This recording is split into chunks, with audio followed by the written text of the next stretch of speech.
اگر کسی انسان کے پاس مالیت بھی موجود ہے اور اس کے اوپر قرض بھی ہے تو اب اس کی زکوٰۃ دینے کا طریقہ کیا ہے؟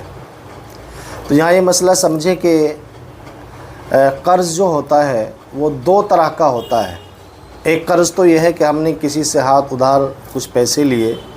2 مہینے کے لیے، 5 مہینے کے لیے یا 1 سال کے لیے آپس میں ایک دوسرے سے قرض لے لیا جاتا ہے۔ تو پھر اس کی شکل یہ ہے کہ اگر ہمارے پاس مثلا 10 لاکھ روپے کی مالیت ہے اور 3 لاکھ روپے کا ہمارے اوپر قرض ہے، تو 10 لاکھ میں سے ہم 3 لاکھ روپے ختم کر دیں گے، 7 لاکھ روپے کی زکوٰۃ دینی پڑے گی۔ اسی طرح سے دوسرا قرض ہے، آج کل لوگ اپنے کاروبار پر بینکوں سے لون لے لیتے ہیں، مکانوں پر لون لے لیتے ہیں، زمین پر لون لے لیتے ہیں، اور یہ ایک لمبے وقت کے لیے لے لیا جاتا ہے، 5 سال کے لیے، 7 سال کے لیے، 3 سال کے لیے۔ تو اب اس کی مثال آپ ایسے سمجھیں کہ ہمارے پاس مالیت 10 لاکھ روپے کی ہے اور ہمارے اوپر بینک کا جو یہ قرض ہے یہ 15 لاکھ روپے ہے۔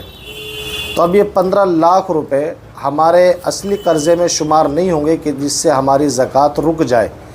بلکہ ان 15 لاکھ روپے میں سے ہر مہینے جو ہم قسط جمع کرتے ہیں